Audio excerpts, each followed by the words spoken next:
Ladies and gentlemen, welcome into another playoff episode of Football Clowns Anonymous. Playoffs. I am your host, Ren Smith. This week, I'm joined by my co-host Kurtis Pinkney. Who is joining us from not the site of the AFC Championship, but a city, Buffalo, New York, which is represented in the AFC Championship game, an Eagles fan. Representing and hosting in the NFC Championship. And right. Kurtis, how are we feeling about how things are setting up right now? What are the vibes like in the Pinkney household these days? Vibes are good. Unfortunately, it is coming to a head. What I've always known was going to happen in my life at some point, and Eagles-Bills Super Bowl. Spoiler alert: you'll be seeing that February 7th? What day is the Super Bowl? Whatever day that is, it's going to be the Eagles and the Bills playing. You're cutting right to the chase and getting right to the meat of the episode. Now nobody else has to listen to the next 50 minutes or whatever this episode ends up being. Come on, man. Happy we can help. Right, just cut right to it. We had lots to talk about today. We do our best. We are amateurs at this. We're amateur podcasters. We do our best every single week to bring you an episode, but sometimes we just don't got it. My wife was at a work conference and I was solo parenting. Curtis's son decided that he projectile vomits every 6 minutes. Last week, I think we just knew kind of wasn't in the cards. So great time had by all. Yeah, great times. And the wild card round was also far less interesting, as we were just talking about before we hit the record button. The wild card round was way less interesting than the divisional round. The divisional round was awesome. Really lived up to the hype. A lot of really close and really exciting games. I'm feeling pretty good, actually. I'm in the playoffs. I'm 5-1 on teaser legs. I wish that I had wagered the same amount on each one, but the problem is my hubris after doing really well in the wild card round led me to double my wager in the next round, and the Lions let me down big time. So we didn't have an episode where we talked about these things. The Lions trickled back from -9.5 to -8.5. I took them back down to -2.5, and they just lost the game. And that was a bummer. But my initial impulse play of Chiefs -2.5 paired with Bills +7.5 was excellent. I told my buddy my brother-in-law TJ. Shout out to TJ if you're listening. He decided to wager 5 times what I was wagering, and I'm really happy that I could help things come through, and hope that winning or those winnings go to my niece's college fund. So he bet a whole quarter. He bet no, it was a whole dollar. I bet a whole 20. I bet a whole 20 cents. Okay. No, cool. No, I really went out on a limb for that one, and I shouldn't have done it with the Lions, but Chiefs and Bills, I was feeling pretty good about them, and they were always destined, I think, to have a rematch. Yeah, I honestly, Chiefs Bills is, I think we could call a spade a spade. It's basically modern day Peyton Tom. Every year we always saw, we circle on the calendar the Colts and the Patriots matchup, and it was damn near guaranteed they were going to meet in the playoffs in some form or fashion. And I've accepted that this is just going to be our life for the next decade. Just Mahomes and Allen just going at it with these. I don't know who. Like it's crazy because like their teams, they don't have big name players. The big name player on the Bills is a non-factor. Yeah, it's kind of amazing. They're just almost interchangeable. You made a joke before.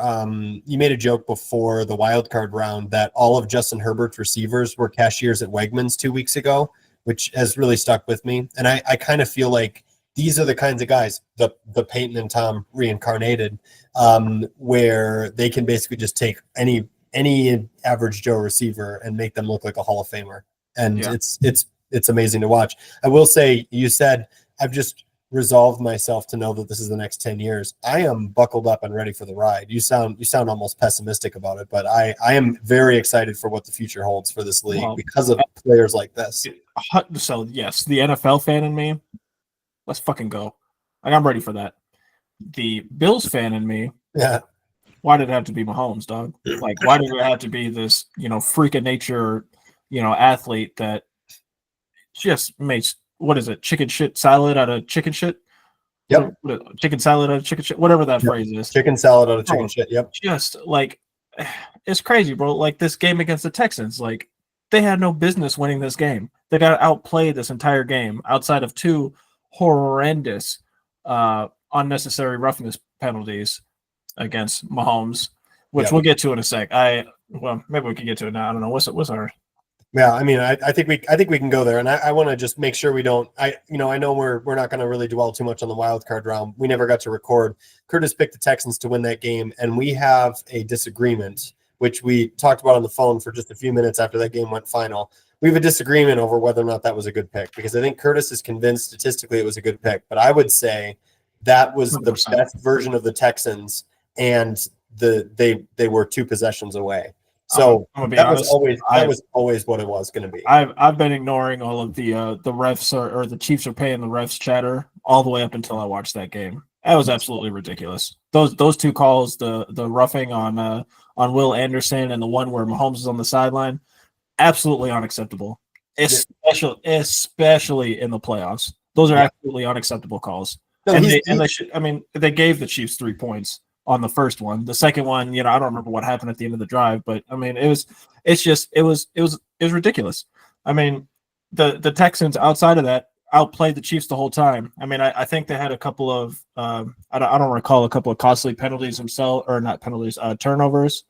Yeah, and they missed a couple of kicks too, so it could have been really dangerously close. That doesn't help.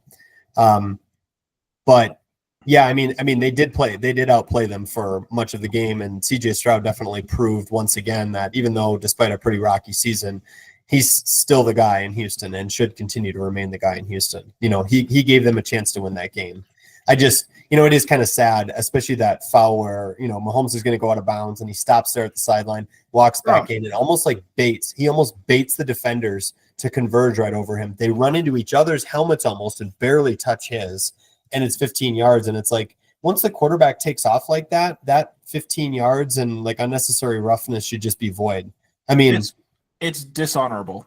I was listening to the Athletic earlier today, and they were talking about it, and they were talking about his latest style of play, and they used the word dishonorable. I could think of no better word to describe that just despicable act that I saw on the field.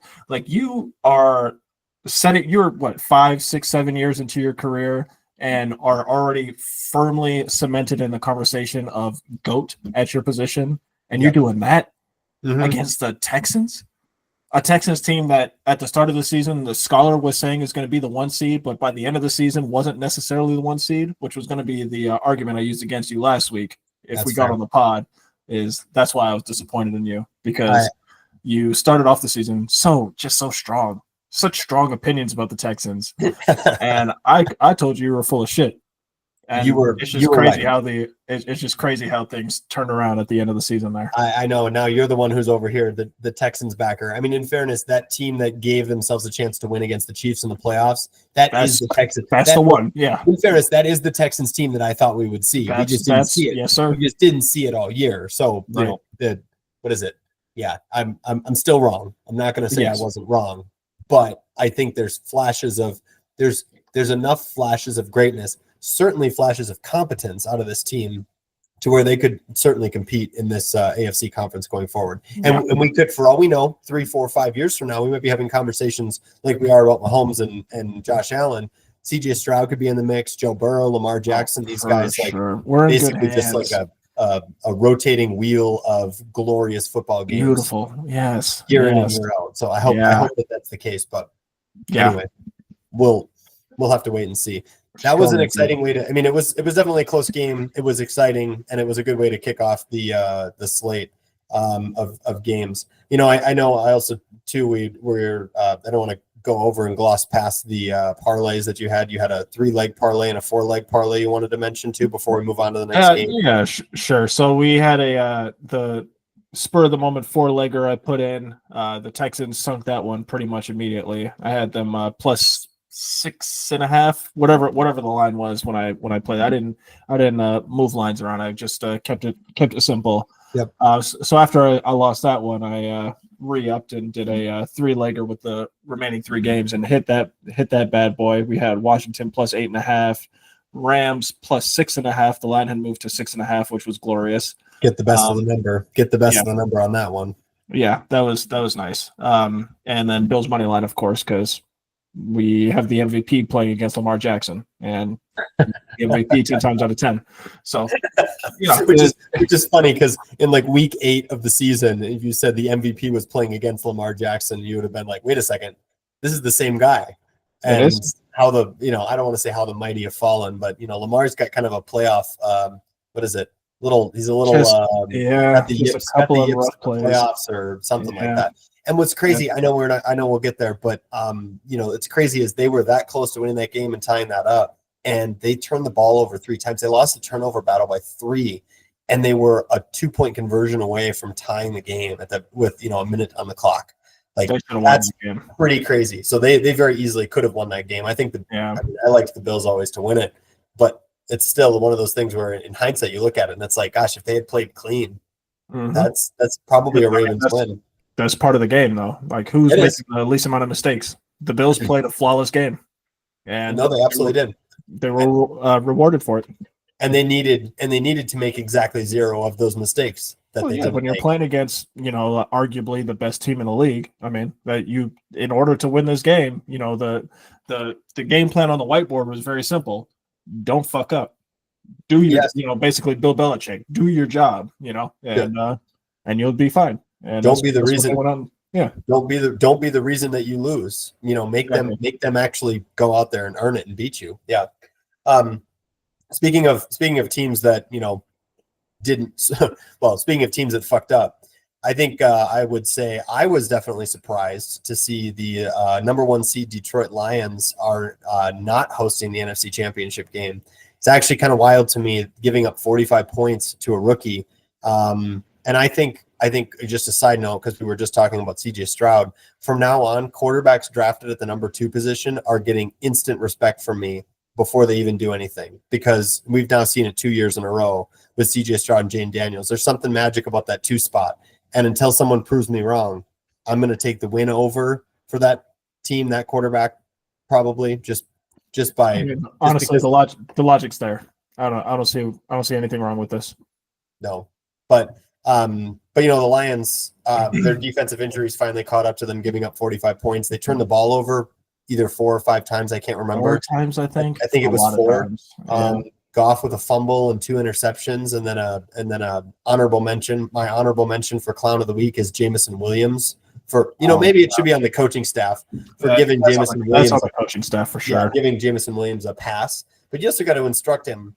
If it's not there, you throw that ball. You throw that. Yeah, you throw it out of bounds. Like, what are we doing, dog? I don't know. So that was kind of wild. I was just I don't mind a trick play, especially when you're down and you're trying to make some magic happen. You're trying to fire up the building and stuff like that. But man, you're a wide receiver. Don't try to force the ball to Jahmyr Gibbs 25 yards down the field. Stop. So anyway, the magic wore off. It's in a weird kind of way. It's kind of sad. Like I've gotten the notes. We've got the OC going to the Bears. Ben Johnson's out the building. Mm-hmm. To a division rival. Of course, got to. Aaron Glenn, the defensive coordinator, not going to be surprised if he gets a job here in the next few days or something, because he had this defense. It's been the story of the Lions all season. They've got 15, 18, something crazy big number of defensive injuries, and they have been overperforming all season. And any coach who could get that kind of productivity out of a team that is playing with second, third stringers basically throughout the entire unit, that man's getting a job. And who are you going to bring in to replace both of those positions? We've got Ben Johnson, who's made Jared Goff look like I don't know, insert a good quarterback here for the past 3 years. Yeah, I was going to say Josh Allen, but that's probably giving him too much respect. Yeah, I love it. Insert good quarterback. They both take chances maybe every now and then, but they probably shouldn't. But they both been really cooking. Yeah, it will be interesting if they can keep that same level of productivity now with the changes at coordinators. I mean, I don't know how you can bet on that. Dan Campbell brings a ton of great energy to that team. I feel really bad for him because, like, you know, I've seen being in the same division as him. You see all of the emotion and the care, and dude was like sobbing at a press conference his first year when they were like 0-10 or something crazy like that. Like, you know, believes in his team and stuff like that. And you know, he's brought a culture to Detroit that they haven't seen at the very least in decades. And they've never been to the Super Bowl. So, you know, as a sympathizing sports fan, I can say I definitely felt bad for them, and that was kind of hoping to see a different result for them to host the NFC Championship, and because I don't want the Eagles to make the Super Bowl. But hey, that's a story for another time. Yeah, I don't see the Lions doing what they did this year again, because I mean I think they've got like in terms of like player contracts, I think they've got like one more year to run it back with this squad before you know, the dollar signs need to start coming out, you know, the Brinks trucks, if you will. Man, but doing all that while switching up offensive and defensive coordinators, like, yeah, good luck. Yeah, that's tough way to go out. And then on top of all that, to go out to a Commanders team who is technically in a rebuild year, that's not great. Not great at all. That's not how you want to do that. No, it has been amazing to see. Look on.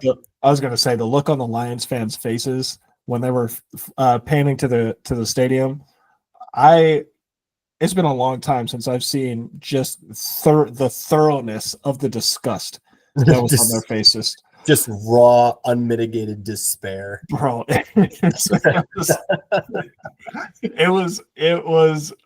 It was tough. Like it was hard to look at their faces and just be like, damn, A, you live in Detroit.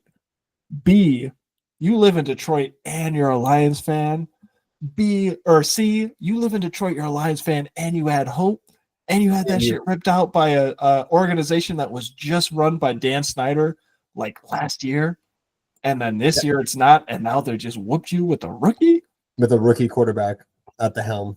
It's pretty wild, and you can't. I don't know. You can't do anything but feel for them. It's hard to see that. And, I mean, great season. You know, speaking of teams that are constructed with no name, you know, no household names, I want you to look at the Commanders roster and start naming off players that you know. I mean, Scary Terry and that for at receiver, like Scary Terry, and that's it. Like, I guess they got Zach Ertz at tight end, but just kind of I don't want to say they're scrubs, but like just kind of a bunch of average dudes stapled together. That's why, and I know we're not there yet, but that's why I just keep thinking that this fall is coming. Like I thought that Jaden Daniels is going to turn into a pumpkin against Detroit. But you got to believe that they're ready to get their ass handed to them by one of the most complete teams in football this week. So that's where I'm coming from. I understand you don't want to have. I understand you want to keep your expectations, you know, at a reasonable place, but you know, I think that in fairness though, I thought that was what was coming for them this past week. They made the playoffs of the rookie. They won a road game against Baker Mayfield. You're done. I mean, you know, good job, good for you. You feel that's on the back. Good. You feel good going into the offseason, and you're excited about where you're at.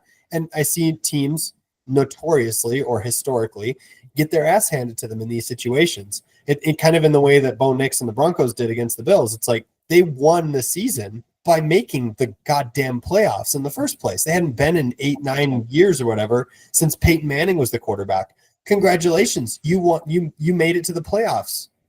You won. And then they get their ass handed to them, right? Yeah. Like, so maybe they'll be back next year. It'll be interesting to think about how we want to play their win total, or kind of whether we want to believe in that's a great question. If we want to be a Bo-lever, as I've heard it called before. So, you know, we have that question to ask ourselves. But I hope we can keep if it's at 9.5 wins. What do you think? If it's at 9.5, oh my gosh. Because that's where it's going to end up. Yeah, I don't even need to know what the schedule is. It's 9.5. That's going to be a tough one. If it's 10.5, you take the under. If it's easy under. If it's 8.5, you probably take the over. But at 9.5, you find the nearest bridge. That's tough because in that division too. That's the other thing. You're playing against the Chargers. What's crazy is I didn't even realize until just now 3 of those teams out of that division made the playoffs. Yeah. It completely escaped me. I don't know why I didn't think about that. Because I think that there was not as much hype around the Broncos maybe as there was around the NFC North teams. They also flamed out and didn't win a single game too, which is sad that all 3 of those NFC, after that great start and all of the talk about how good and strong the North was, not a single one won a playoff game. So anyway, yeah. So yeah, we'll see. I hope we can put a pin in some of these thoughts that we're having though, and revisit them. We're making our win predictions. Like the Lions win line might be 11.5. We got to take the under at that, right? So you got to take the under. Moving along on the Sunday game, or moving along to the Sunday games. The early game on Sunday was your Philadelphia Eagles against the Rams, and Saquon Barkley had 200 yards, as you put it, and he's a machine. I think he might be a robot at this point. I don't know how he's doing this, but in my opinion, that's it's probably the most complete team left. I think is the Eagles. Good defense. Yes, they have the best defense of all the remaining teams, which makes me happy. I have my concerns about the offense. I will say I think the Rams outplayed the Eagles outside of like 3 or 4 pretty key plays, like the 3 long runs that all went for touchdowns. You obviously can't have that in a playoff game. That's a recipe for disaster. Not in a road playoff. And they also had 2 fumbles. Stafford had a fumble and Kyren Williams had a fumble. So those 5 plays. I mean, obviously those are massive plays, but I mean, we just talked about it with the Bills-Ravens game. You know, you either play to perfection and don't make mistakes or minimize mistakes, or you have a couple of fumbles and your defense allows chunk plays or explosives. It's crazy because it kind of felt like that was, for most of that game, it felt kind of like a dominant Eagles performance, but the end of the game, you really saw just how much, and maybe it's the Eagles starting to play more of a prevent, don't give up the big play kind of defensive scheme, and give up a touchdown, but we'll win on an onside kick or something like that, worst case scenario. But the Rams really carved them up in the back half of that game, or not the back half, but the back half of the fourth quarter. Basically, we're just piecing them up and making it a good game. I really liked the the Eagles -6 bet that I had, and ended up pushing. So talk about, again, getting the best of the number, I guess. Taking it early, but I didn't like that line because it's disrespectful to A, Sean McVay, and B, Matt Stafford's a fucking dog. Yeah, he is. And those receivers are out otherworldly. Yes.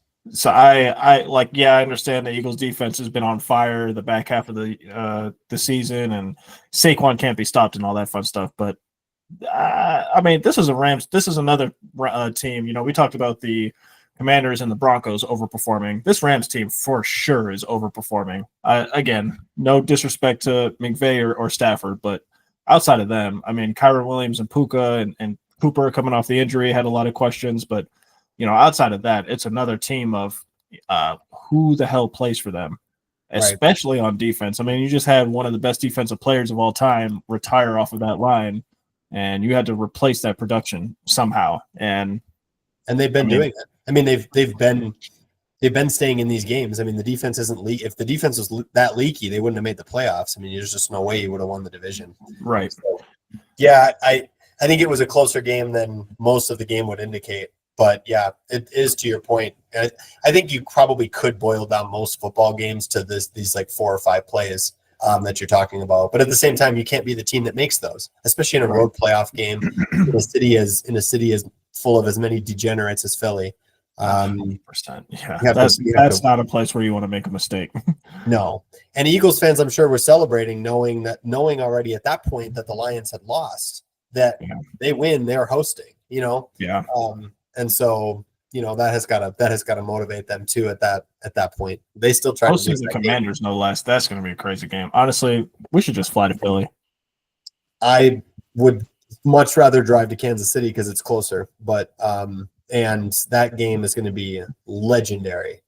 but that's just that's probably true.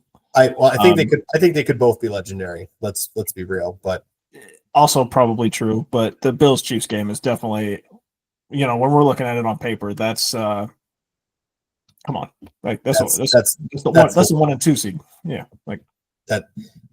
Yeah, it could be. I don't know. It feels almost like the Super Bowl a week early. I know you're gonna contest that, being that your Eagles are on the side, but it kind of feels like the Super Bowl. I would have made the argument the Bills Ravens felt like the Super Bowl. Yeah, a few weeks early, which, in my humble opinion, which was a fantastic game in and of itself, and I mean, it very much lived up to the hype. I mean, it came down all the way to the final minute of the fourth quarter, basically. And it was those key mistakes that the Ravens made, but they could have very much, if they had played a cleaner game, they easily would have won that game. Yeah. I mean, it was that's the theme of the weekend. Is just tough place to play, though. But yeah. Theme of the weekend is don't make mistakes, do your job, because like in a regular season game, playing a non-playoff opponent, which you can make an argument. Well, obviously, make an argument that any of these teams could have been Super Bowl teams, because they're in the playoffs, I guess. But you know what I'm trying to say. But like, you could get away with this shit playing somebody inferior, but when you're playing teams of this caliber, right, like it's just what it is. Like it's 1 or 2 mistakes and it's a wrap. Yeah, Josh Allen had 2 or I forget if it was 2 or 3 rushing touchdowns, also just cementing himself as the hyper GOAT in the NFL right now. So there's no way that you can give Lamar Jackson the MVP at this point. After that playoff game. And I think that was, kind of a preview of that. The MVP battle was that game at Highmark Stadium on Sunday. Yeah. And well, the voting was over before this game started, of course. Oh, yes, of course. Well, but you also know that like this is really what gives you that vibe anyways. I don't know. We'll see what happens. We'll see what happens, obviously. But. Yeah. I mean, I would be shocked if Lamar wins MVP after this game. But we'll see. Maybe that's a tinfoil hat. Put that on there. Hey, I don't know. You got the goofy hat. It might be the same thing as the tinfoil hat. They're cousins. Speaking of goofy hat, damn. Well, you know what? This is actually leading nicely into Clown of the Week. I might have to go ahead and crown myself Clown of the Week. For this upcoming week. So on Sunday, we've got 2 phenomenal conference championship games. 3, 1 and 6. Kurtis, 6. What are you doing? What are you? All right, go ahead. The Eagles play at 3. The Bills play at 6:30. Right. These are your 2 teams, big dog. So I don't remember if I mentioned on the pod, but my wife's cousin fell out of a tree. Yes. And he is working on learning how to walk and all that fun stuff again. He's actually making great progress. The boy's kind of a dog. Awesome. Yeah, glad to hear that. They are having a help fund my medical expenses, help me put my life back together event. A benefit. Sunday, a benefit. Thank you. Yeah. Sunday at 5 p.m. in Rochester, New York. Are they aware that the Bills' game is happening? It was organized by one of his friends, sweet lady or sweet girl. I don't know what do we call kids these days. I don't know. I just, and it was organized many weeks ago. So you can't pick championship weekend. I told Ty, I was like, we can't skip. Like I know in my heart of hearts that is the incorrect answer, is to stay home to watch football. I know that. No, it is objectively. It's pretty tough. You need a free trial of YouTube TV so you can watch the games in the car. That's what you need. We have Paramount Plus for the CBS games because I signed up for the free trial and forgot to cancel it, and I was like, well, fuck it, we're here. No, that's why you're Clown of the Week. Is that what you've been leading up to? Because you forgot to cancel a subscription that you have to put your credit card into? Goofy. It was crazy. I set the reminder on my calendar too, and I just terrible. I looked at it. I was like, oh yeah, thanks, good job, pass Kurtis. I'll get to this. Never got to it. Goofball. Oh man, so that's how that's going to be. Ty's probably going to end up driving on the trip to and from Buffalo because it's about an hour-ish drive. each way. 5 p.m. on a Sunday, man. All right. Well, just mercifully, the one saving grace about this whole thing is it's being hosted at a bar. So at a minimum, we'll catch the start of the Bills game, end of the Eagles game, and I'll just have to watch the rest on the tiny screen. But man, you might want to consider. I know this isn't going to work well with your son's, like needs and whatnot, but you might want to consider just going to that bar early and spending the entire day there from 3 p.m. until midnight. Just because then you're there for the benefit and you don't have to miss any of it in the car. It's perfect. You know the meme with Charlie Day from Always Sunny, and he's got the bulletin board. Yes. He's got all this shit. I'm trying to figure this shit out. Yep. That's me, bro. That's me all week. That's me when I realized that both games were on Sunday. I thought I had one game on Saturday at least. Nope. But fuck me. These are your two teams. These are your two teams, sir. This is like the day you've been waiting for, but your whole life. No, I am genuinely happy to hear that Ty's cousin is doing better, and he's good. You absolutely 1,000. And I mean, obviously he's got a long road ahead of him, but he's doing as well as you can for having fell out of a tree. Yeah, and he's a good guy, Bills fan. So I'm like 95% sure they'll have the game on, and we'll all be cheering and whatnot. So it'll be a good time. Well, if he's a Bills fan too, I'm sure that'll be integrated in some way, shape, or form. But it's unacceptable to have it any other way. No, not within a 300-mile radius of Buffalo. No. No. So you're the I'm not going to call you clown of the week for that. That's a good thing. If you had said you were going apple picking or something like that, I would have been like, no. That's different. But no. Yeah. But we're not going to call you clown of the week for that. That's a good segue into naming our actual clowns. Clowns of the week. Clowns of the week. I did have a clown in our show notes from last week. We didn't get to record. I'm going to spit it out right now. The clown of the week for the wild card round. Justin Herbert threw 3 picks all year in 17 games. Makes the playoffs. Jim Harbaugh's here. He's going to turn this team into a Super Bowl team.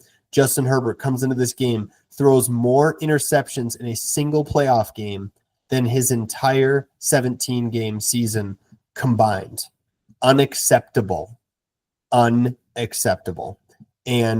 they're golfing or doing whatever. Well, actually, it's Los Angeles, so hopefully everyone's okay and all that fun stuff. However, I'm like talking about how they're on the golf course in California.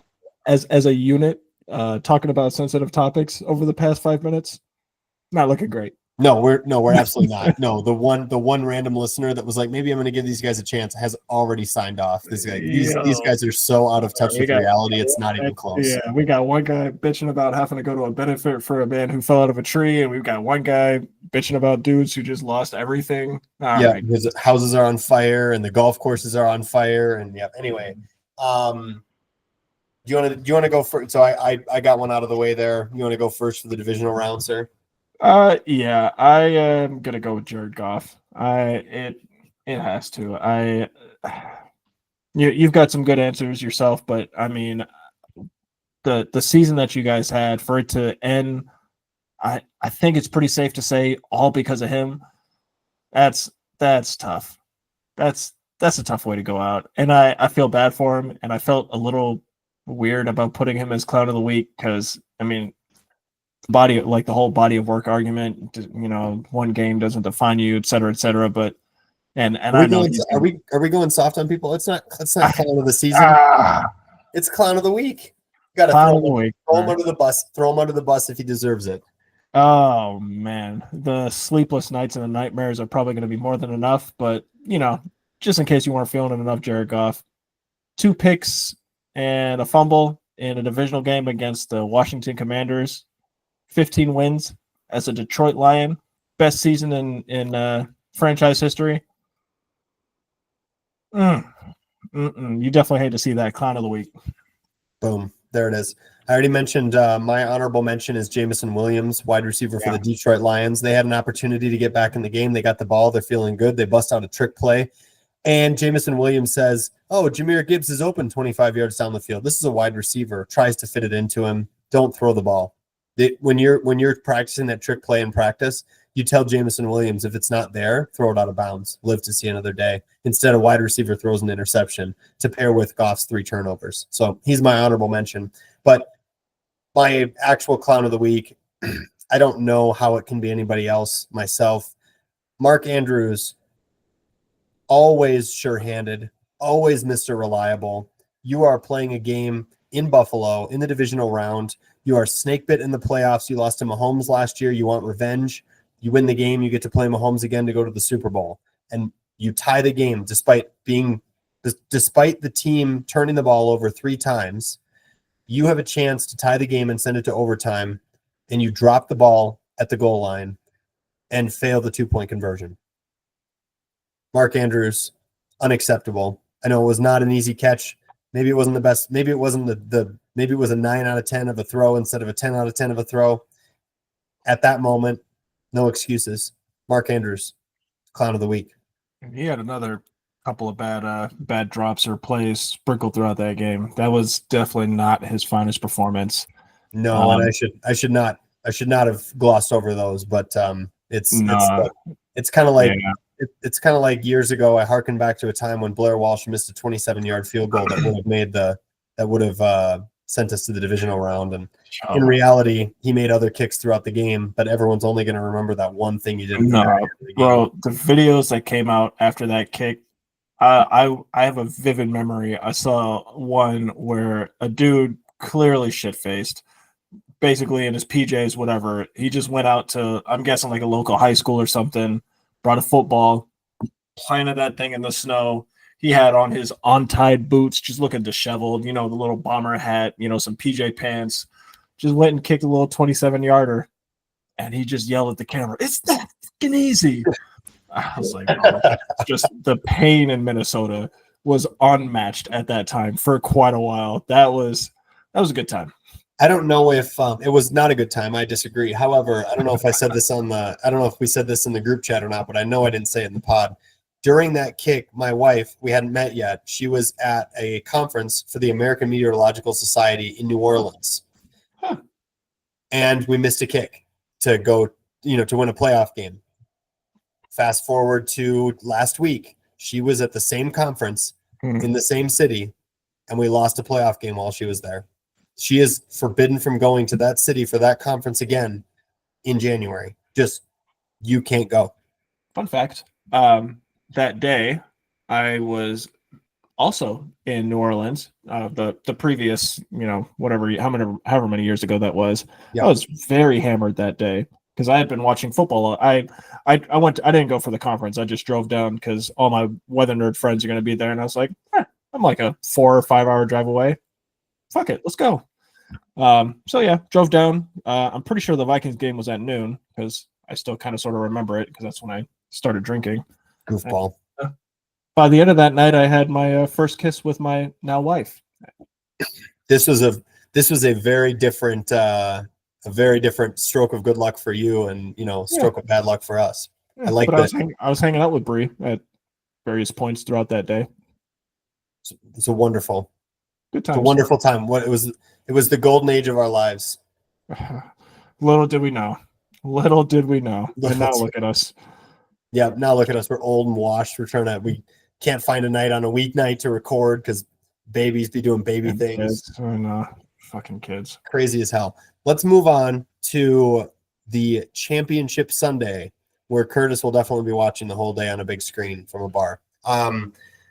The early game, 1 p.m. Eastern, or is that right? No, I'm sorry. It's 3 p.m. Eastern, 1 p.m. Mountain Time, where I'm at. Kurtis's Philadelphia Eagles against division rival Washington Commanders. The Eagles are 6-point favorites at home. Over-under is 47.5. Fun fact, it's 47.5 for both games. I could let you introduce this. We both have the Eagles winning. I've got a little bit more of a blowout. I've got 28-16. Kurtis has 27-24. So Kurtis is thinking that it's going to be a little closer. And you said before we started recording, you're a little nervous about this. Yeah. So a team that just put up 45 points, I don't think it makes sense to think that this is just going to be a one-sided fight here. The reason I'm nervous is I don't like if it turns into a shootout. I don't know if we've seen any evidence all season that Jalen Hurts can keep up with that. The passing offense is off. I don't know why. I can't tell. It's kind of one of those things. I wish I had like all 22 or something so I could see what's at. Get the Madden view and let's see how these plays are unfolding. I don't know, man. It's we've got a Commanders team that's coming off I'm assuming pretty emotional win with the Lions, which I think will play in our favor because teams coming off a big win like that generally flop the next game. I don't know if there's any signs behind that, but I feel like that's pretty common. I don't know, man. Jaden Daniels is that guy. I can't tell. I don't know if it's certified with a stamp on it, but unofficially, Jaden Daniels is that guy. And man, I don't know, bro. It's just makes me nervous. I agree with you that Jaden. Well, I agree with you that Jaden Daniels is that guy, but at the same time, is he going to win the Super Bowl? I just don't see that. And I think that they've way outperformed their ceiling at this point. And this is the moment for me, based on what we just saw against Detroit, I wouldn't have picked it this way, but teams are not consistent week in and week out. This is a really hard place to play. Philly actually has a defense, whereas Detroit doesn't. Saquon Barkley can control the ground. I guess, Jahmyr Gibbs and David Montgomery are really good too, but Saquon has been playing different than any other running back in the league this year. And they're going to control the clock, I think, with that in mind. I agree with you. There's something off with the passing game for the Eagles. I just don't think it's going – I don't want to say it's not going to matter because I think that's being a little bit too dismissive of it. But I think that they can make enough plays and get enough done. And I wouldn't put it past the Eagles to wake up at the moment that they need to wake up. Jalen Hurts' injury is more of a concern than the offense not clicking because all of those pieces are there. So I think this is the moment that ends up proving to be too much for Jaden Daniels. Going to make some good plays. He's going to make some good plays. They're going to score some points. I don't know. I just don't think it's going to be enough. We'll see. I agree. And to the injury point, if it does end up limiting Hurts in the way of rushing, that's not going to be good. I don't think he's shown us anything all season that can give you confidence in his pocket passing ability. Like all his damage is done when he starts to move around and moving and grooving and make something happen. If he can't do that, that's going to be a long day. Yeah. I think I saw at one point, and you can correct me if I'm wrong if you saw something different, but there was one time where I feel like they would have normally done the brotherly shove move, and they just didn't do it. I think it was at the goal line. They did it on fourth down, but then Lane Johnson had a false start. But they on like second or third down, they were right there at the one, and it's like, do the play you always do that scores the touchdown, but they didn't do it, and that should tell you that they're a little worried about Hurts and the injury concern. So that does weigh, I think, more into the concern, I think, than just saying the Eagles will just kind of sputter and not be able to figure it out. I don't know. Maybe they will, but I'm sure if it came to it this game, they would just pull the trigger and do the play because if you win, you've got 2 weeks to rest. It's true. It's also the NFC Championship and the Super Bowl's on the line, and correct. You're either going to be playing Patrick Mahomes or Josh Allen. Right. This is a match made in heaven. Go out there and get it. It'll be Josh Allen, but yeah, right. It's going to be one of those two. I don't know if it's going to be Josh. I don't know if it's going to be Josh Allen. Mathematically, it's going to be one of those two, but not necessarily one specifically of them. Right. Well, since we're talking about that game, we both have Buffalo and Kansas City. We both have Buffalo winning. Ren's got it 33-30. I've got it 31-30. Vegas has the Chiefs winning by 1.5. And as Mr. Smith mentioned earlier, we've got a over-under set at 47.5 points. The Bills are winning. The Chiefs barely escaped with a win against the Texans, a lowly Texans team. They cannot come out and put up that kind of performance like that against the Bills and hope to escape with a W. There's no way that happens. given that it's the Bills and the Chiefs, I fully expect a shootout of some kind. However, I think I might place a wager somewhere in some form or fashion on a Bills blowout because, again, Bills all season executing flawlessly. They have been a machine. We've been talking about teams that got a bunch of no names that are out, punching above their weight. You chalk that up to coaching and all that fun stuff. The Chiefs have been winning ugly literally all year. Just disgusting wins. Yes. The lowest of the low, the filthiest of the filth. The Broncos game is the one that comes to mind, that you escape on a blocked field goal at the last second at the end of the game. This shit doesn't happen, bro. And there are literally you need two hands to count those kinds of instances over the course of the season, which is fucking nuts. That shit's not gonna fly, bro. It's not happening. You're not doing that shit against the Bills. And I think we already saw that because who's the one team that stopped the Chiefs from having a perfect season? I know who it is. It's the fucking Bills. It's the Bills in Buffalo. And this game happens to be in Arrowhead. So I want you to know I picked the Bills to win this game, but I have already placed a wager on the Chiefs. Oh my God. Because you can't until further notice. I sure can.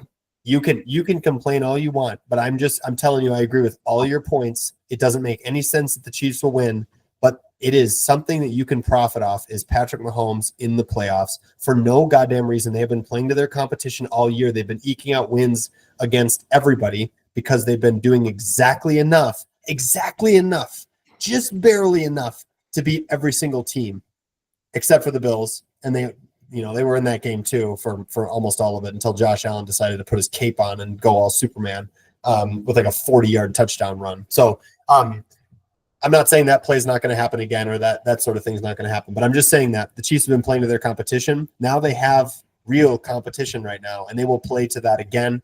It is going to be a close game. It is going to be a shootout. I think it's going to be super exciting. All of the games Mahomes and Allen play have been just absolute must-watch TV. It's been incredible. So I'm not saying that the Chiefs deserve that respect from me, but based on the way that they've been playing this year. But until they prove that they are not until Patrick Mahomes is not Thanos wielding all 6 Infinity Stones, I am going to try to use that as an opportunity to profit. I hope that, and for what it's worth, I am cheering for the Bills, and the bet against them is also kind of a severance package for me being pissed about having to watch Eagles and Chiefs again for the second time in 3 years. Disgusting. So I'm hoping that that's not what we get, but we'll see. Cannot disagree with anything you're saying. One thought that came to mind is whoever wins Bills Chiefs is going to win the Super Bowl, and I don't think it's even really close. No. I think Philly KC would be a closer game, but I think Buffalo would mop the floor with either one of Commanders or the Eagles. They ought to, yes. I really hope that the you know what, Buffalo deserves the Super Bowl at some point, even if it's not this year. But the city of Buffalo deserves the Super Bowl. It's a loyal fan base. They got a lot of mojo. They deserve a Super Bowl. Parade would go crazy. Oh, you guys got to fly up for the parade. I would strongly consider it. That'd be nuts. I was going to go on a monologue when you asked who's the one team. I was going to go on a small monologue. You kind of beat me to it. My son was born in the calendar year 2023. Since the day my son was born, the Kansas City Chiefs have only lost one game. They lost to the Raiders on Christmas Day when my wife was in labor. They did not lose another game, and they went and won the Super Bowl. And this year they're 15-2, and then went and won their first game in the playoffs. He has literally been alive for one Chiefs loss, which is kind of absurd. He's more than a year old. So, for what it's worth, because he was born the day after their previous loss before that. So, right. Anyway, just kind of a weird anecdote. Not that anybody else cares, but maybe Kurtis That's actually kind of wild. Yeah, maybe crazy to think about. Maybe Kurtis, the co-host, and the friend of the Smith household will think that's interesting, and everyone else will roll their eyes, except my parents. Apparently, they listen. Hi, Mom. Hi, Dad. How you doing? Oh, okay, cool. What's going on, Bob and Judy? Yeah. Can I call you guys Bob and Judy? Are we cool like that? I think that's probably fine. Okay. You can. Cool. I could Mr. and make, Mrs. Smith. I should have made a joke and said, no, they prefer you call them Mr. and Mrs. Smith. You have to do that now and just totally pull the wool over your eyes on that. So anyway, exciting game. I'm looking forward to it. Can you give me some kind of a flavor for what? So we both talked about a close game, talked about a shootout, talked about those kinds of things. Do you think it's safe to say that it's going to be a close game? It's going to be a close game. I don't really have confidence in the shootout, but it felt weird to put a low score with these two teams. I would probably bet on the under on 47.5 points, to be honest with you. Because just too much hype. It's just a little bit. I don't remember what the score was earlier in the season, but actually maybe we can find that out real quick. Oh, I think it was higher scoring than that, but you'll have to check me on that. Let's 30-21, so 51 points. Yep. I wouldn't be. Let me say this: if you do want to bet it, I wouldn't be surprised if, as it gets closer and closer, more and more people start throwing money on the over, just because they think of the shootout. And if you're planning on playing the under, you might want to wait and see if it goes up, because it could go up to 48.5 or something, 49 or something like that. Yeah, 48.5 would be lovely, because a 27-21 game is certainly see that. Got to get that. Got to get that extra point in there. Could be the difference. I bring up the close game because, as I already told you, and I'll tell our listeners, at least at the time I placed it, the Bills Chiefs game to go to overtime plus 1,300 odds, which, I'm not saying it's definitely going to go to overtime. I think it's way more likely than plus 1,300 that this game would go to overtime, that this game would stay close, and that basically one of these guys is going to have a drive at the end of the game with an opportunity to either tie or win. I don't know which one it's going to be, but one of these guys is going to have like a game-winning drive opportunity, and that person, whoever it is going to score. They're going to do the thing that they need to do, because that's what happens in this matchup. And so anyway, I think that has a chance to send things to overtime. I'm sure that somebody will go for 2 and win the game, and I'll lose my overtime bet and be disgusted. But anyway, I like that one a lot. But I'm looking at the win from behind ones you have. Does that mean that the Bills just have to be trailing at any point in the game? So if the Chiefs score in the first drive and the Bills win, that's a win from behind? Yes, sir. Oh, right. So I'm getting there. I love this too. I bet on both teams to win from behind, because one of those teams is going to win, and it's going to be back and forth. Both of them are plus 200. So if one team's leading the whole game, I lose. Okay, fine. Just got a feeling that the score is going to flip-flop at least once. And then so I bet on both sides of it the same amount. So I'm going to get, essentially, my wager amount is going to be the net payout, because I have to pay the wager twice, but I get triple my money on one of those if it happens. So we'll see. I also put a small amount of money on Bills by 1 to 6, so between 1 and 6 points at plus 340, and Chiefs by 1 to 6 at plus 340 also, because I like it being a close game. So I digress. I have one more thing, but I've been hogging the mic lately. So any thoughts here? I have one parlay. I know what it is. But for all those folks keeping track at home, I would love for you guys to guess. Send in your submissions. I'm going to guess. What is the Oracle's super secret parlay? It's Commanders Chiefs Super Bowl, right? That's exactly right. Yep. Thanks for spoiling it, Ren. Yep. What are the odds that they'll give you on an Eagles Bills Super Bowl? Oh man, do you remember? Because I don't. Eagles are favored, but the Bills are like plus 100 on the money line right now, so that's good value. For what it's worth. Hey, let me see. I can bring that up real quick. Oh, it doesn't necessarily matter. I'm just kind of curious if we want to do this as a squad, or if we want to just kind of. I'll double down on this bet. I have no issues with that. Perfect. I also have one teaser, and it's very much in line with what you're thinking. The Eagles 6-point teaser down to 0. So it's Eagles money line, and then Bills getting 6 extra points to make it plus 7.5. So Bills either win or lose within a score. basically, or lose within a touchdown. Bills What is the implications of a 0? Money line. I mean, if it was a tie, it'd be a push, but you can't tie in the playoffs. Right. So, yeah, I like that one. So 0, yeah. So Eagles -6 down to Eagles 0. They just have to win the game. And then Bills from +1.5 up to +7.5. So it'll probably be Chiefs win by 8 and just make me flip a table, but that would be disgusting. Yeah. Or go through a table and honor the Buffalo Bills and the Bills Mafia. It would be good. Yep. Odds on the Super Bowl parlay +176. Nothing super exciting, but so what you're saying is you're 176 kind of sounds like 1776, which would be like a Philadelphia thing. So interesting. When And they Josh signed- Allen was the number 17. it was meant to be. It Interesting. was meant to be. Monta Smith is the number 6. Yes. Whoa. This is outrageous. Yep. Whoa. I love this. I love where this is going. Good luck to us. Any final thoughts before we wrap this up here, sign off? Nah, I just hope for a couple of good games.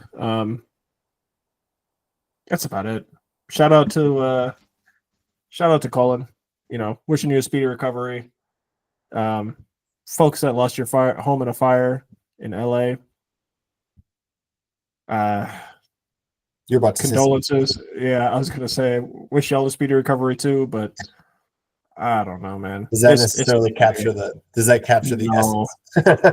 No, I don't really know what to say to somebody who lost their house in a fire. That's really tough.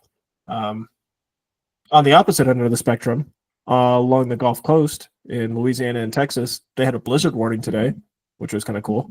That is very exciting. Yeah, I heard it was going to snow in New Orleans. Yeah, I don't know if it was the first time in history that they've had a blizzard warning down there, but it certainly doesn't happen often. I've been seeing pictures of 8, 9 inches coming out of there. That's crazy. Just Arctic temps, just sweeping the whole country. It's actually kind of amazing. Bro, were you looking at the Weather Service's map the past few days? Not the Weather Service's map, but the trough is the size of North America. It's glorious. Just the dark blues that represent extreme cold warning. We're basically from the Rockies all the way east to about Buffalo-ish. We didn't quite get to us, but it was still cold here too. Yeah, it's pretty wild across stay warm out there, friends. Yes, stay warm. Definitely. And with that, we'll sign off for now. Look forward to recapping some exciting games and getting our shit ready for the Super Bowl. Yes, sir. Get some good props loaded up for the next episode, maybe when we got the Super Bowl coming up. So Yes, until sir. then, see you all next time. All righty.